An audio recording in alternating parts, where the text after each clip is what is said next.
Tonight, you'll be dozing off from the backseat of your parents' car, softly cradled by the gentle hum of the engine as it travels homeward late at night along a country highway.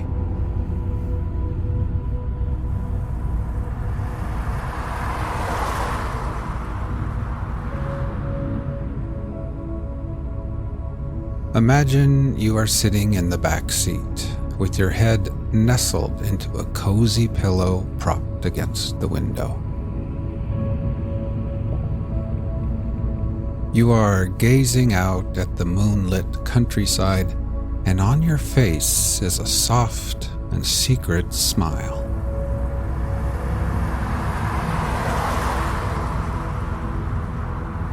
It's late Friday night, after playing in the pep band at your brother's basketball game far from home.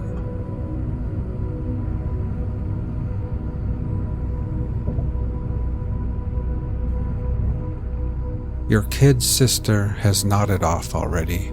She's laying across the wide seat with her head resting softly in your lap.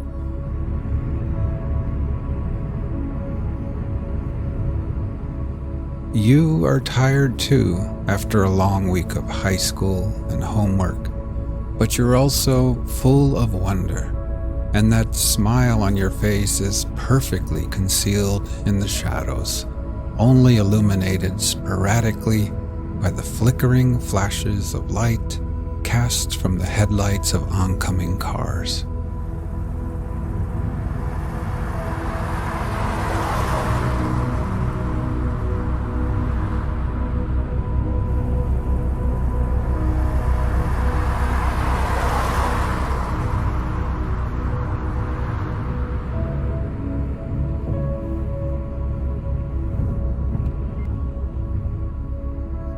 You rest your forehead against the cool glass of the window.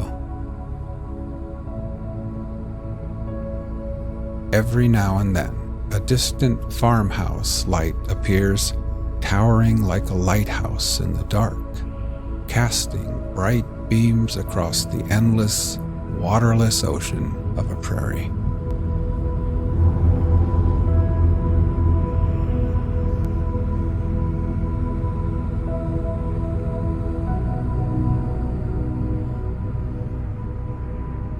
Now, slowly we'll begin to relax. First, with eyes closed, just become aware of your breathing, feeling your chest gently rise and fall again.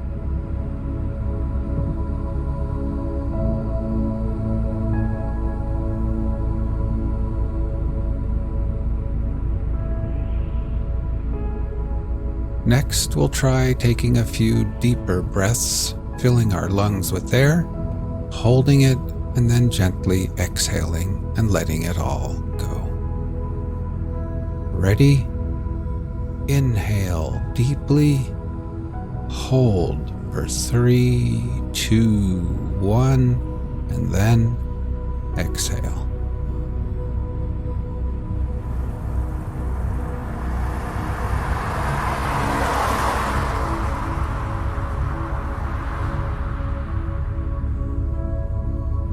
One more time.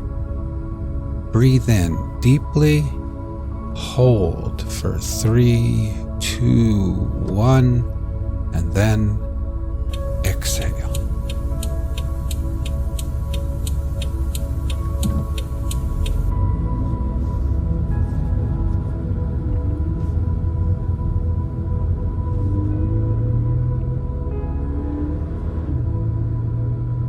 And try thinking to yourself, as I sit here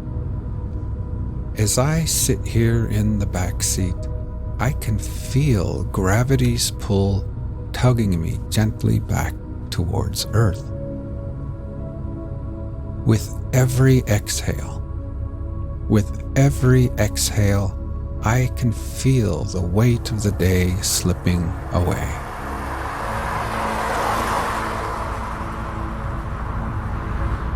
I can feel my feet, my ankles, calves, knees, and my legs, each part of me relaxing deeper and becoming heavier and more relaxed.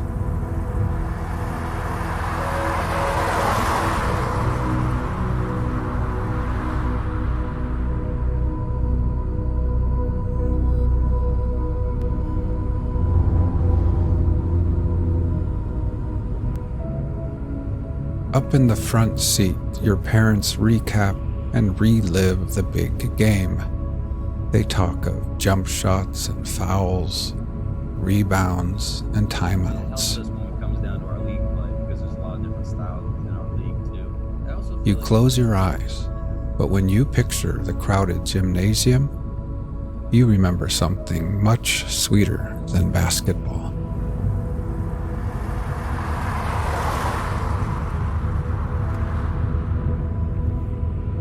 Your mind drifts back, but now the memory of the night is soothing and hypnotic, somehow quieter, as if it all played out in slow motion. Sneakers squeaking on the hardwood floor, cheers blasting out from spirit sections choreographed by cheerleaders and mascots. The aroma of popcorn and hot dogs snaking its way from concessions all the way through the hot air, above the teams and players and referees, and then high into the packed stands where you and the band played and cheered and sang. You quietly reflect on how unexpected your first love appeared in your young life. It feels as if the universe brought it to you slowly, and yet, in the end, also unexpectedly in a flash.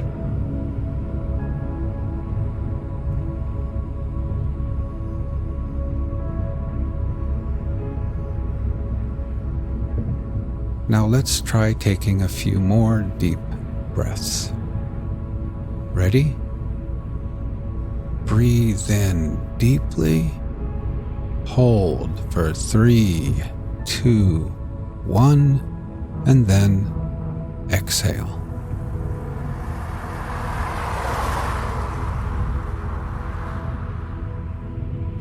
Try continuing on your own, and while doing this, try thinking to yourself, as I sit here, my whole body feels heavy and relaxed. With every exhale, I can feel gravity pulling me back towards Earth gently. I can feel my head, my shoulders, my neck becoming relaxed and at ease. And my legs are heavy and at peace with gravity's pull. Now my whole body, my legs and feet, my arms and hands, my torso, my head and neck and shoulders, my whole body is completely at peace, relaxed, and at ease.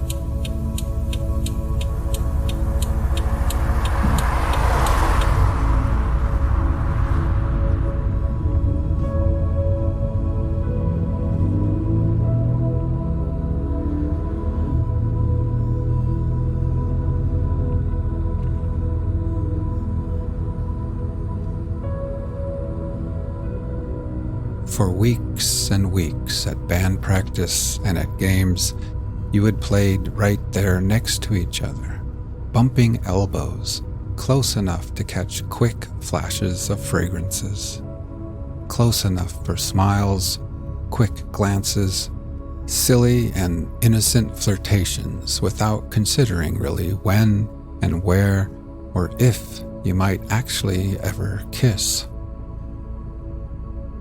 And then, unexpectedly, tonight, it just happened.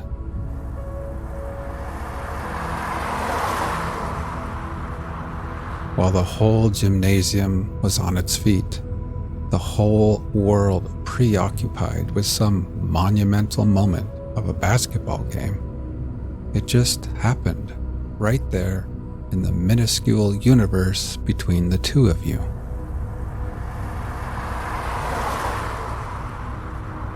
When you think about it now, falling in love was a lot like those farmhouse lights out there in the darkness. Everything approached so slowly at first, off in the distance, hardly moving at all. And then, love gained momentum and approached you carefully and timidly, getting closer and closer, and before you knew it, before you both knew it, true love had rushed up on you in a heartbeat, irresistible and suddenly undeniable.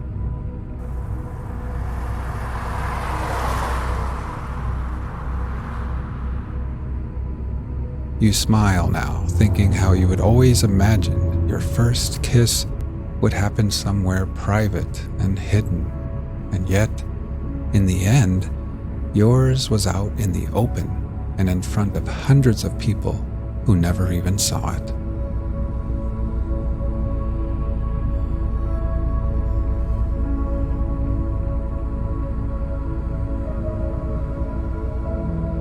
As your parents dial in the AM radio, you finally close your eyes and lean back.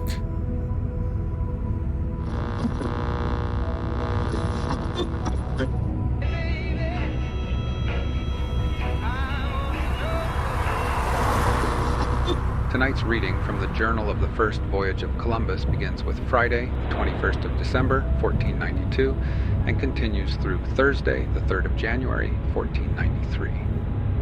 We open in the vast harbor he names the Sea of St. Thomas, where nearby villages crowd the green shore and canoes arrive with bread of ages, water, fruit, and parrots. Calms and contrary airs keep the ships close as messengers, chiefs, and great crowds exchange gifts and provisions. On Christmas night, the flagship is lost on a reef, and at dawn the local cacique sends large canoes and people to save crew and cargo, weeping at the news and guarding every item ashore. From the ship's timbers, the admiral orders a tower and fort, lays in stores and seed, and appoints 39 men with officers to remain. New Year's Day brings rhubarb gathered on the islet Amiga. On the 2nd, he takes leave of Guacanagari after a Lombard shot and a mock skirmish to stiffen his friends. And on the 3rd, he waits on rough seas and the return of islanders, preparing to depart when God grants fair wind. Journal of the First Voyage of Columbus. Friday, 21st of December. Today the admiral went with the ship's boats to examine this port, which he found to be such that it could not be equaled by any he had yet seen, but having praised the others so much, he knew not how to express himself, fearing that he will be looked upon as one who goes beyond the truth. He therefore contents himself with saying that he had old sailors with him who say the same. All the praises he has bestowed on the other ports are true, and that this is better than any of them is equally true. He further says, I have traversed the sea for 23 years without leaving it for any time worth counting, and I saw all the east and the west, going on the route of the north, which is England, and I have been to Guinea. But in all those parts there will not be found the perfection of harbors, always found better than another, that I with good care saw written, and I again affirm it was well written, that this one is better than all others, and will hold all the ships of the world secured with the oldest cables. From the entrance to the end is a distance of 5 leagues. The admiral saw some very well cultivated lands, although they are all so, and he sent 2 of the boat's crew to the top of a hill to see if any village was near, for none could be seen from the sea. At about 10 o'clock that night, certain Indians came in a canoe to see the admiral and the Christians, and they were given presents with which they were much pleased. The 2 men returned and reported that they had seen a very large village at a short distance from the sea. The admiral ordered the boat to row towards the place where the village was until they came near the land, when he saw two Indians who came to the shore apparently in a state of fear. So he ordered the boats to stop, and the Indians that were with the admiral were told to assure the two natives that no harm whatever was intended to them. Then they came nearer the sea, and the admiral nearer the land. As soon as the natives had got rid of their fear, so many came that they covered the ground with women and children, giving 1,000 thanks. They ran hither and thither to bring us bread made of neames, which they call ages, which is very white and good, and water in calabashes, and in earthen jars made like those of Spain, and everything else they had, and that they thought the admiral could want, and also willingly and cheerfully that it was wonderful. It cannot be said that, because what they gave was worth little. Therefore they gave liberally, because those who had pieces of gold gave as freely as those who had a calabash of water, and it is easy to know when a thing is given with a hearty desire to give. These are the admiral's words. These people have no spears nor any other arms, nor have any of the inhabitants of the whole island, which I believe to be very large. They go naked as when their mothers bore them, both men and women.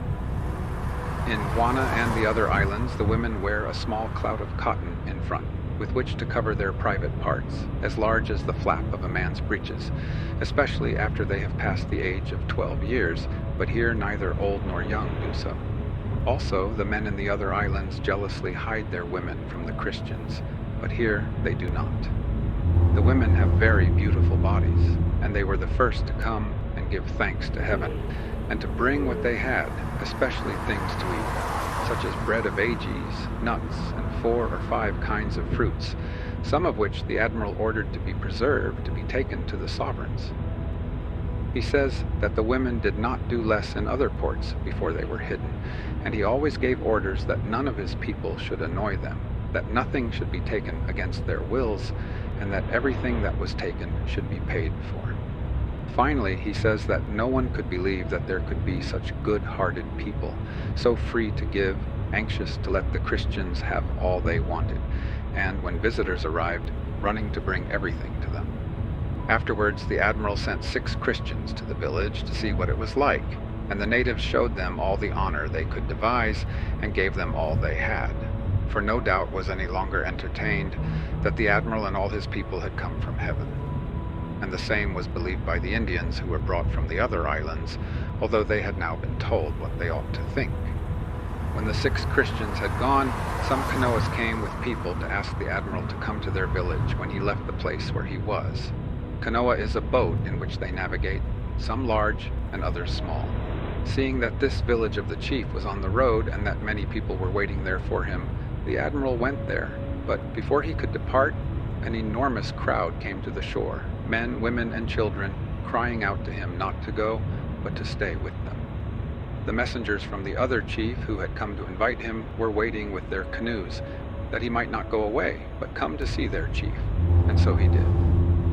On arriving where the chief was waiting for him with many things to eat, he ordered that all the people should sit down, and that the food should be taken to the boats where the admiral was on the seashore. When he saw that the admiral had received what he sent, all or most of the Indians ran to the village, which was near, to bring more food, parrots, and other things they had, with such frankness of heart that it was marvelous. The admiral gave them glass beads, brass trinkets, and bells, not because they asked for anything in return, but because it seemed right, and above all, because he now looked upon them as future Christians and subjects of the sovereigns, as much as the people of Castile. He further says that they want nothing except to know the language and be under governance, for all they may be told to do will be done without any contradiction. The admiral left this place to go to the ships, and the people, men, women, and children, cried out to him not to go, but remain with them. After the boats departed, several canoes full of people followed after them to the ship, who were received with much honor and given to eat. There had also come before another chief from the west, and many people even came swimming, the ship being over a good half-league from the shore. I sent certain persons to the chief who had gone back to ask him about these islands. He received them very well and took them to his village to give them some large pieces of gold. They arrived at a large river which the Indians crossed by swimming. The Christians were unable, so they turned back.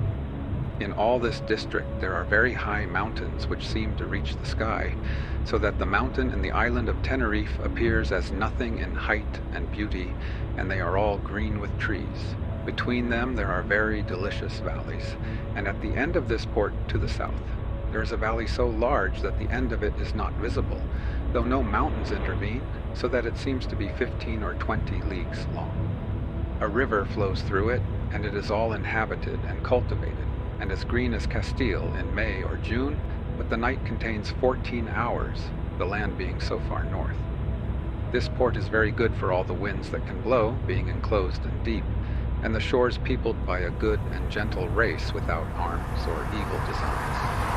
Any ship may lie within it without fear that other ships will enter at night to attack her, because although the entrance is over 2 leagues wide, it is protected by reefs of rocks which are barely awash, and there is only a very narrow channel through the reef, which looks as if it had been artificially made, leaving an open door by which ships may enter.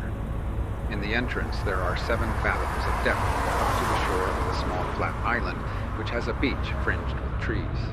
The entrance is on the west side, and a ship can come without fear until she is close to the rock. On the northwest side there are 3 islands, and a great river a league from the cape on one side of the port.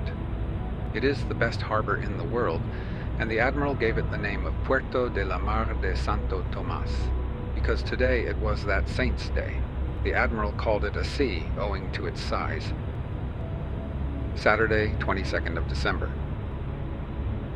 At dawn, the admiral made sail to shape a course in search of the islands which the Indians had told him contained much gold, some of them having more gold than earth.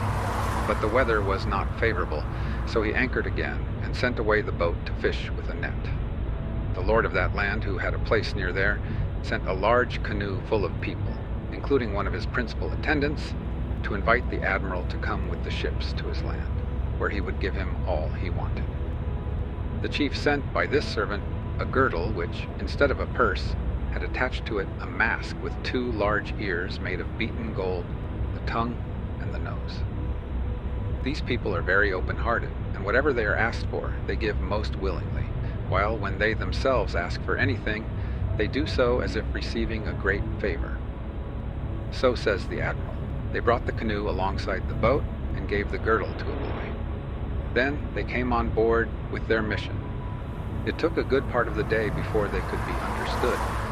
Not even the Indians who were on board understood them well, because they have some differences of words for the names of things. At last, their invitation was understood by signs.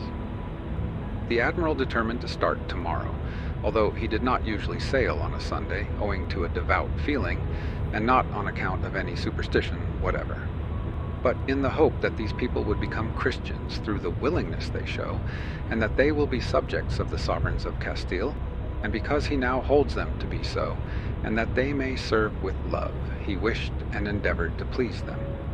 Before leaving today, the admiral sent 6 men to a large village 3 leagues to the westward, because the chief had come the day before and said that he had some pieces of gold.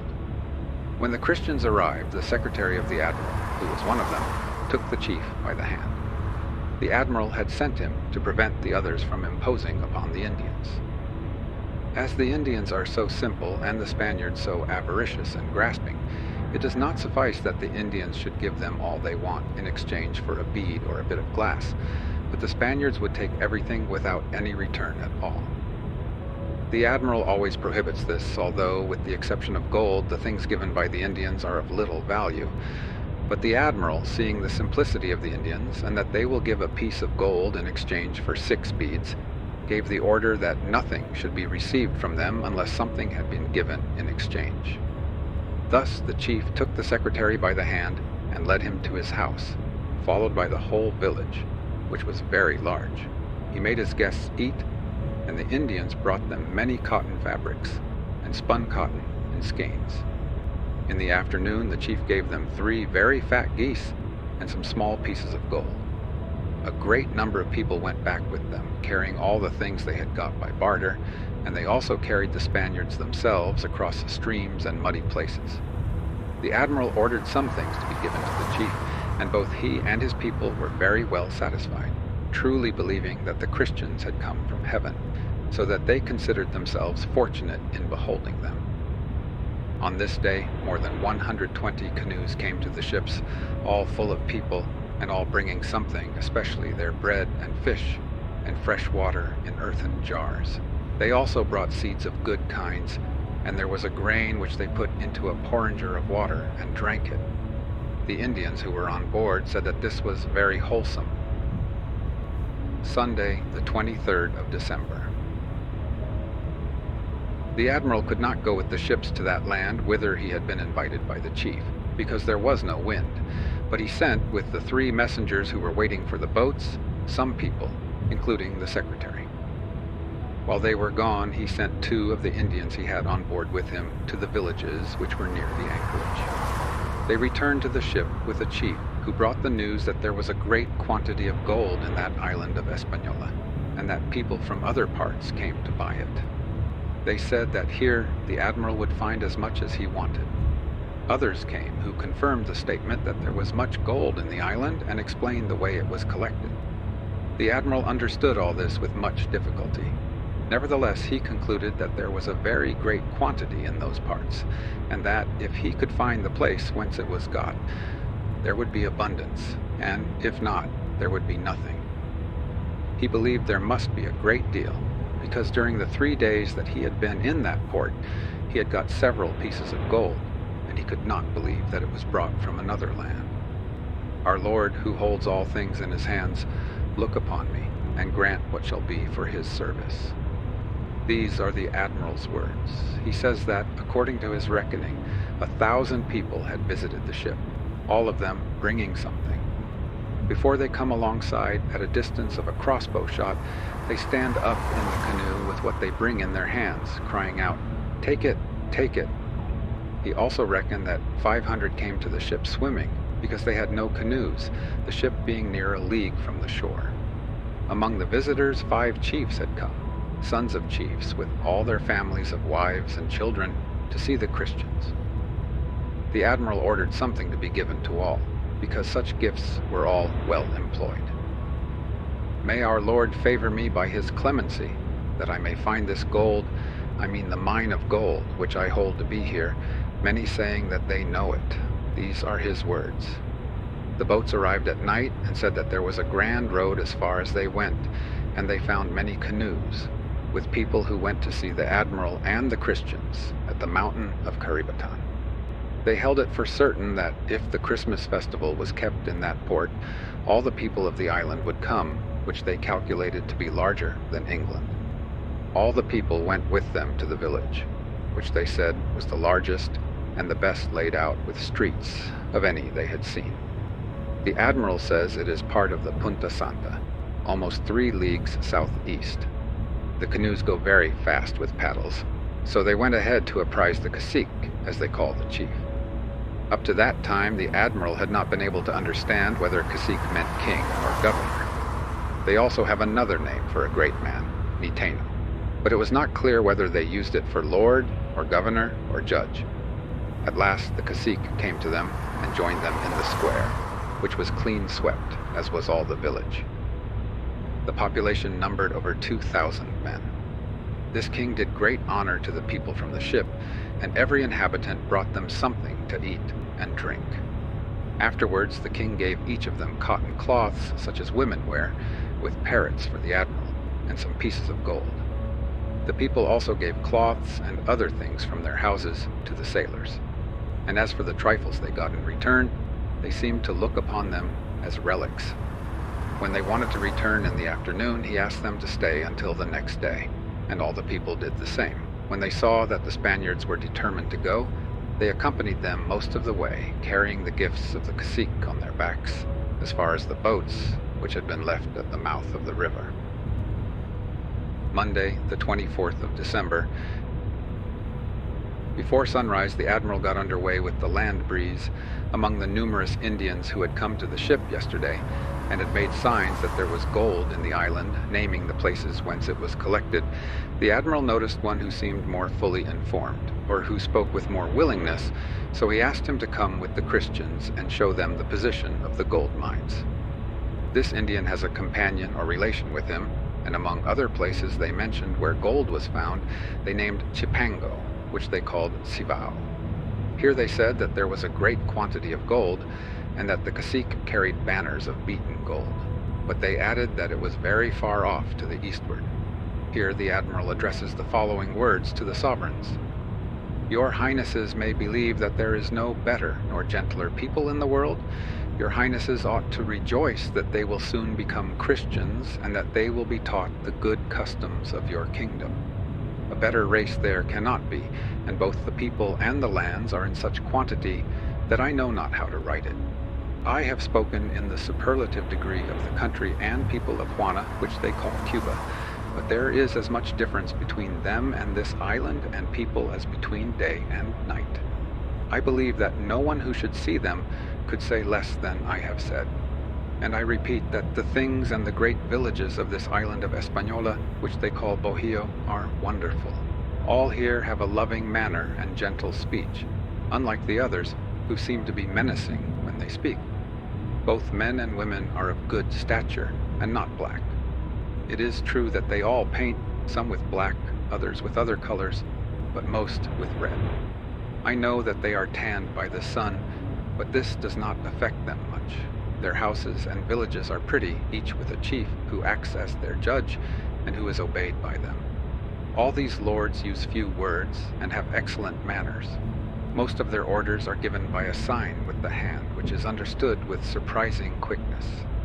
All these are the words of the admiral. He who would enter the sea of Santo Tomé ought to stand for a good league across the mouth to a flat island in the middle, which was named La Amiga, pointing her head toward it. When the ship is within a stone's throw of it, the course should be altered to make for the eastern shore, leaving the west side, and this shore, and not the other, should be kept on board, because a great reef runs out from the west, and even beyond that there are 3 sunken rocks. This reef comes within a Lombard shot of the Amiga Island.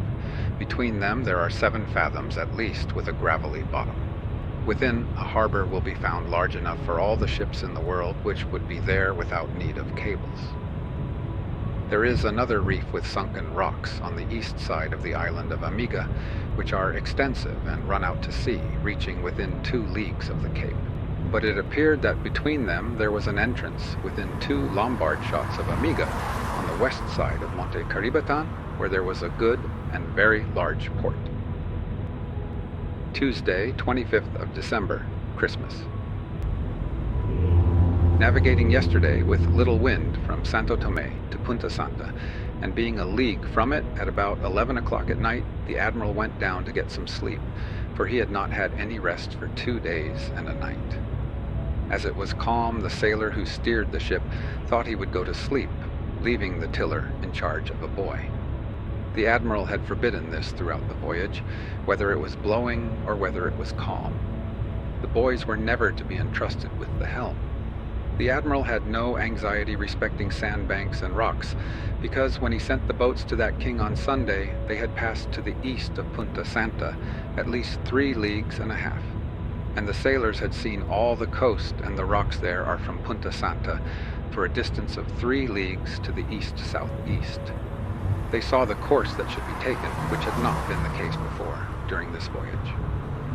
It pleased our Lord that at 12 o'clock at night, when the admiral had retired to rest, and when all had fallen asleep, seeing that it was a dead calm and the sea like glass, the tiller being in the hands of a boy, the current carried the ship on one of the sandbanks.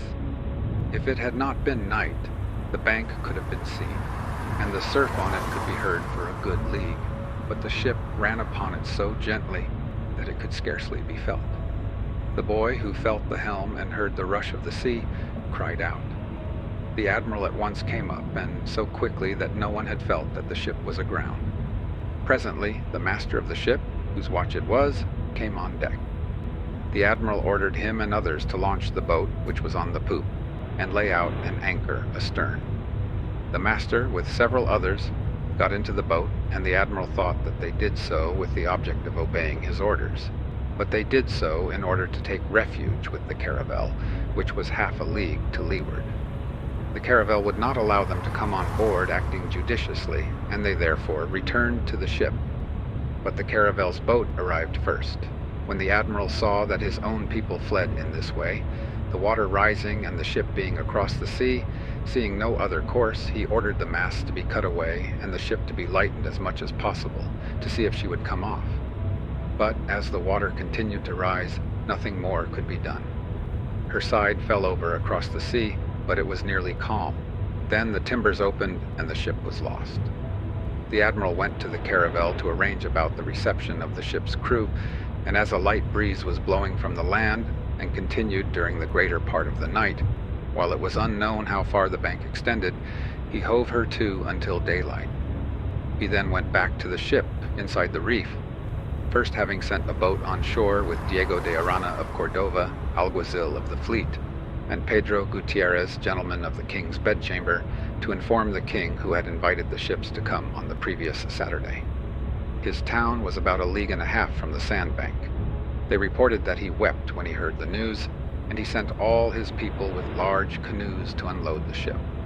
This was done, and they landed all there was between decks in a very short time. Such was the great promptitude and diligence shown by that king. He himself, with brothers and relations, was actively assisting as well in the ship as in the care of the property when it was landed, that all might be properly guarded.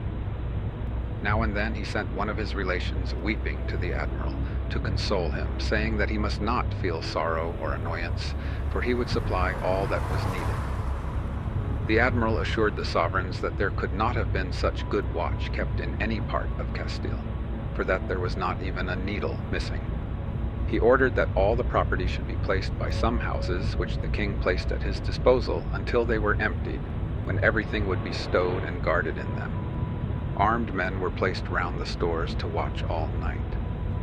The king and all his people wept, says the admiral. They are a loving people without covetousness and fit for anything, and I assure your highnesses that there is no better land nor people. They love their neighbors as themselves, and their speech is the sweetest and gentlest in the world, and always with a smile. Men and women go as naked as when their mothers bore them. Your highnesses should believe that they have very good customs among themselves. The king is a man of remarkable presence, and with a certain self-contained manner that is a pleasure to see. They have good memories, wish to see everything, and ask the use of what they see. All this is written by the admiral. Wednesday, the 26th of December. Today at sunrise the king of that land came to the Caravel Niña, where the admiral was, and said to him, almost weeping, that he need not be sorry, for that he would give him all he had, that he had placed 2 large houses at the disposal of the Christians who were on shore, and that he would give more if they were required, and as many canoes as could load from the ship and discharge on shore, with as many people as were wanted. This had all been done yesterday, without so much as a needle being missed. So honest are they, says the admiral, without any covetousness for the goods of others, and so above all was that virtuous king. While the admiral was talking to him, another canoe arrived from a different place, bringing some pieces of gold, which the people in the canoe wanted to exchange for a hawk's bell, for there was nothing they desired more than these bells. They had scarcely come alongside when they called and held up the gold, saying, "Chuck, chuck for the bells," for they are quite mad about them.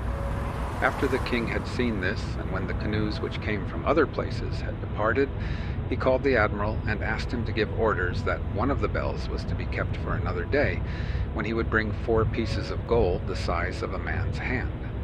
The admiral rejoiced to hear this, and afterwards a sailor who came from the shore told him that it was wonderful what pieces of gold the men on shore were getting in exchange for next to nothing. For a needle they got a piece of gold worth 2 castellanos, and that this was nothing to what it would be within a month. The king rejoiced much when he saw that the admiral was pleased. He understood that his friend wanted much gold, and he said by signs that he knew where there was, in the vicinity, a very large quantity, so that he must be in good heart, for he should have as much as he wanted. He gave some account of it, especially saying that in Chipango, which they call Chibao, it is so abundant that it is of no value, and that they will bring it, although there is also much more in the island of Española, which they call Bojillo, and in the province of Caritaba. The king dined on board the caravel with the admiral, and afterwards went on shore, where he received the admiral with much honor. He gave him a collation consisting of 3 or 4 kinds of AJs, with shrimps and game, and other viands they have, besides the bread they call kazavi. He then took the admiral to see some groves of trees near the houses, and they were accompanied by at least 1,000 people, all naked. The lord had on a shirt and a pair of gloves given to him by the admiral, and he was more delighted with the gloves than with anything else. In his manner of eating, both as regards the high-bred air and the peculiar cleanliness, he clearly showed his nobility. After he had eaten, he remained some time at table, and they brought him certain herbs with which he rubbed his hands. The admiral thought that this was done to make them soft, and they also gave him water for his hands. After the meal, he took the admiral to the beach. The admiral then sent for a Turkish bow and a quiver of arrows, and took a shot at a man of his company who had been warned. The chief, who knew nothing about arms, as they neither have them nor use them, thought this a wonderful thing. He, however, began to talk of those of Canaba, whom they call Caribes. They come to capture the natives and have bows and arrows without iron, of which there is no memory in any of these lands, nor of steel, nor any other metal except gold and copper. Of copper, the admiral had only seen very little. The admiral said by signs that the sovereigns of Castile would order the Caribs to be destroyed, and that all should be taken with their hands tied together. He ordered a lombard and a handgun to be fired off, and seeing the effect caused by its force and what the shots penetrated, the king was astonished. When his people heard the explosion, they all fell on the ground.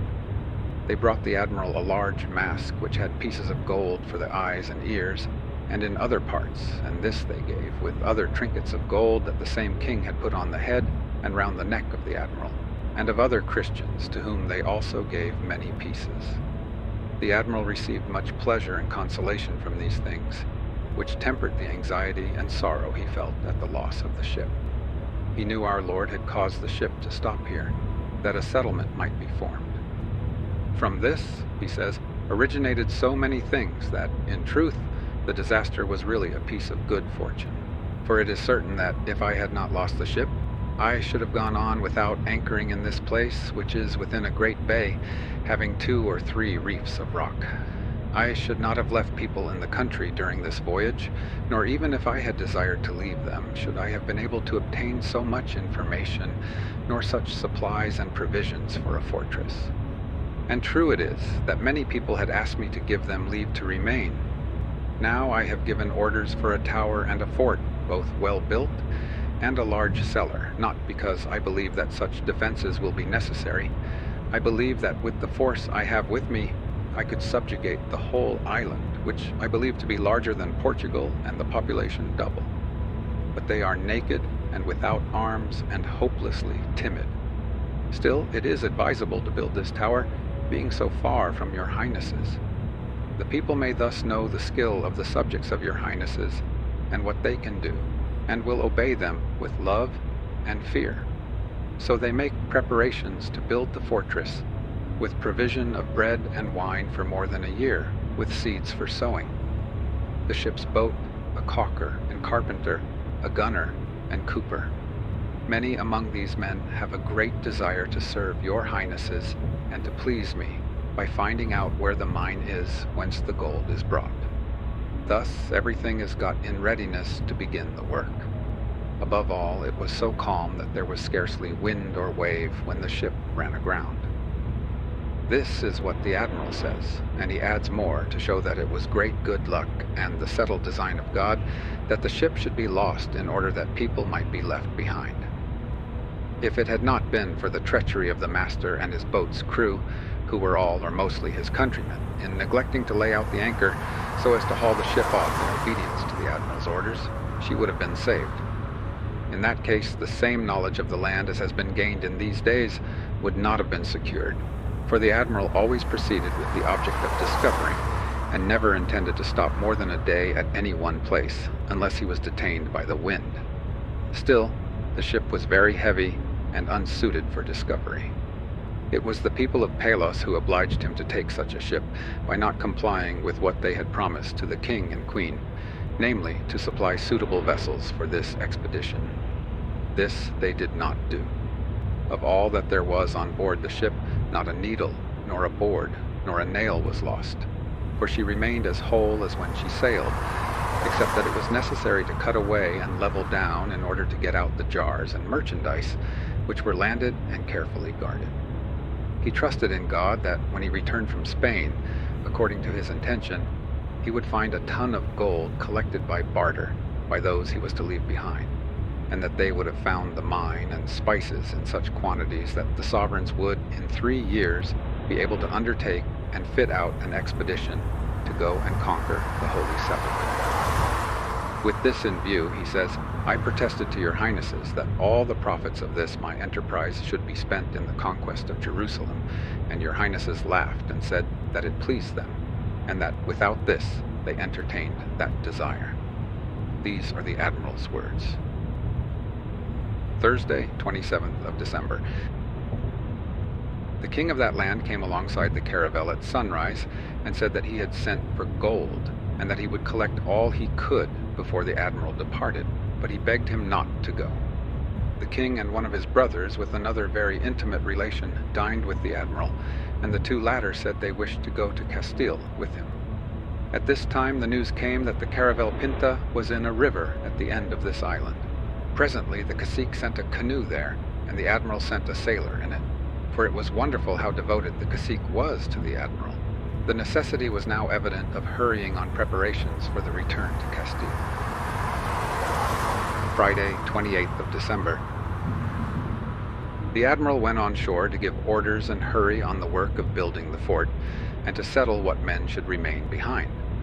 The king, it would seem, had watched him getting into the boat, and quickly went into his house, dissimulating, sending one of his brothers to receive the admiral and conduct him to one of the houses that had been set aside for the Spaniards, which was the largest and best in the town. In it there was a couch made of palm matting, where they sat down. Afterward the brother sent an attendant to say that the admiral was there, as if the king did not know that he had come. The admiral, however, believed that this was a feint in order to do him honor more. The attendant gave the message, and the cacique came in great haste and put a large soft piece of gold he had in his hand round the admiral's neck. They remained together until the evening, arranging what had to be done. Saturday, 29th of December. A very youthful nephew of the king came to the caravel at sunrise, who showed a good understanding and disposition. As the admiral was always working to find out the origin of the gold, he asked everyone, for he could now understand somewhat by signs. This youth told him that at a distance of 4 days' journey, there was an island to the eastward called Guarionex, and others called Macorix, Mayonic, Fuma, Cibao, and Corowai, in which there was plenty of gold. The admiral wrote these names down and now understood what had been said by a brother of the king, who was annoyed with him, as the admiral understood. At other times the admiral had suspected that the king had worked against his knowing where the gold had its origin and was collected, that he might not go away to barter in another part of the island. For there are such a number of places in this same island that it is wonderful. After nightfall the king sent a large mask of gold and asked for a wash-hand basin and jug. The admiral thought he wanted them for patterns to copy from, and therefore sent them. Sunday, 30th of December. The admiral went on shore to dinner and came at a time when 5 kings had arrived, all with their crowns, who were subject to this king named Guacanagari. They represented a very good state of affairs, and the admiral says to the sovereigns that it would have given them pleasure to see the manner of their arrival. On landing, the admiral was received by the king, who led him by the arms to the same house where he was yesterday, where there were chairs and a couch on which the admiral sat.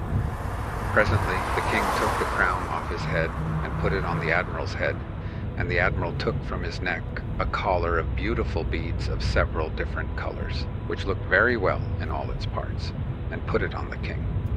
He also took off a cloak of fine material, in which he had dressed himself that day, and dressed the king in it, and sent for some colored boots, which he put on his feet, and he put a large silver ring on his finger, because he had heard that he had admired greatly a silver ornament worn by one of the sailors. The king was highly delighted and well satisfied, and 2 of those kings who were with him came with him to where the admiral was, and each gave him a piece of gold. At this time, an Indian came and reported that it was 2 days since he left the caravel Pinta in a port to the eastward. The admiral returned to the caravel, and Vincent Annis, the captain, said that he had seen the rhubarb plant, and that they had it on the island Amiga, which is at the entrance of the Sea of Santo Tomé, 6 leagues off, and that he had recognized the branches and roots.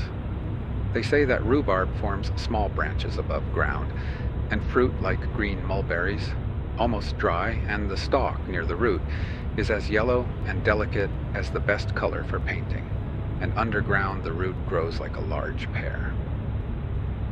Monday, 31st of December. Today the admiral was occupied in seeing that water and fuel were taken on board for the voyage to Spain to give early notice to the sovereigns, that they might dispatch ships to complete the discoveries. For now the business appeared to be so great and important that the admiral was astonished. He did not wish to go until he had examined all the land to the eastward and explored the coast so as to know the route to Castile, with a view to sending sheep and cattle. But as he had been left with only a single vessel, it did not appear prudent to encounter the dangers that are inevitable in making discoveries. He complained that all this inconvenience had been caused by the caravel Pinta having parted company. Tuesday, 1st of January, 1493. At midnight, the admiral sent a boat to the island Amiga to bring the rhubarb. It returned at vespers with a bundle of it. They did not bring more because they had no spade to dig it up with. It was taken to be shown to the sovereigns. The king of that land said that he had sent many canoes for gold. The canoe returned that had been sent for tidings of the Pinta without having found her. The sailor who went in the canoe said that 20 leagues from there he had seen a king who wore 2 large plates of gold on his head, but when the Indians in the canoe spoke to him, he took them off. He also saw much gold on other people. The admiral considered that the king Guacanagari ought to have prohibited his people from selling gold to the Christians in order that it might all pass through his hands. But the king knew the places, as before stated, where there was such a quantity that it was not valued. The supply of spices also is extensive and is worth more than pepper or manigueta. He left instructions to those who wished to remain that they were to collect as much as they could. Wednesday, 2nd of January. In the morning, the admiral went on shore to take leave of the king, Guacanagari, and to depart from him in the name of the Lord. He gave him one of his shirts. In order to show him the force of the Lombards and what effect they had, he ordered one to be loaded and fired into the side of the ship that was on shore, for this was apposite to the conversation respecting the Caribs, with whom Guacanagari was at war. The king saw whence the Lombard shot came, and how it passed through the side of the ship and went far away over the sea. The admiral also ordered a skirmish of the crews of the ships, fully armed, saying to the cacique that he need have no fear of the Caribs, even if they should come. All this was done that the king might look upon the men who were left behind as friends, and that he might also have a proper fear of them. The king took the admiral to dinner at the house where he was established, and the others who came with him. The admiral strongly recommended to his friendship Diego de Arana, Pedro Gutierrez, and Rodrigo Escovedo, whom he left jointly as his lieutenants over the people who remained behind, that all might be well regulated and governed for service of their highnesses.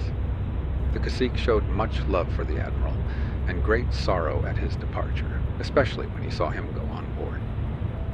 A relation of that king said to the admiral that he had ordered a statue of pure gold to be made, as big as the admiral, and that it would be brought within 10 days.